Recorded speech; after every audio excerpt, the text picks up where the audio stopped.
বুলুগুল মারাম 1457 নম্বর হাদিস।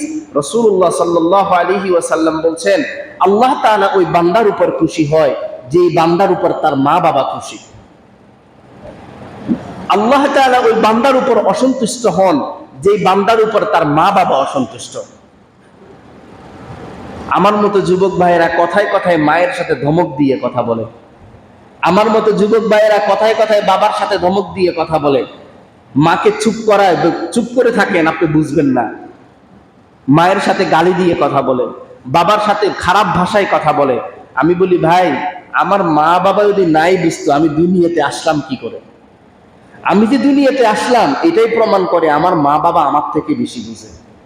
তারা যদি না বুঝতো তাহলে আমি দুনিয়াতে আসতাম না। আমার সন্তানের জন্য আমার কাছে টাকা পয়সা থাকে, আমার স্ত্রীর জন্য টাকা পয়সা থাকে, শ্বশুর শাশুড়ির বাড়ির মানুষের জন্য টাকা পয়সা থাকে, শ্যালক শ্যালিকার জন্য টাকা পয়সা থাকে, মায়ের জন্য থাকে না। এই যে ফলের সিজন চলে যায়, ফলের সিজন যাচ্ছে, অনেকেই আছে পুরো সিজনের মধ্যে মাকে একটা ফল এনে খাওয়াবে এই তৌফিক আল্লাহ তাআলা দেয় নাই। অনেকেই আছে নিজে খাইছে, নিজের ছেলে মেয়েরে খাওয়াইছে, নিজের স্ত্রীরে খাওয়াইছে, শ্বশুর বাড়ি যাওয়ার সময় নিয়েও গেছে, কিন্তু মারে একটা ফল কিনে দেয় নাই, বাবারে একটা ফল কিনে দেয় নাই। এরকম সব ফল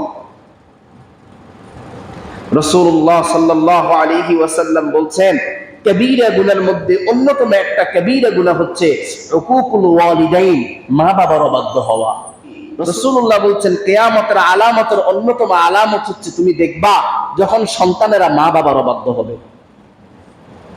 সন্তানেরা যখন মা বাবার অবাধ্য হবে, এখন অধিকাংশ অভিভাবক বলবে, হুজুর মনে বড় কষ্ট, সন্তান আমার কথা শোনে না। সন্তান আমার কি শোনে না? কথা শোনে না। অধিকাংশ অভিভাবকের কষ্ট।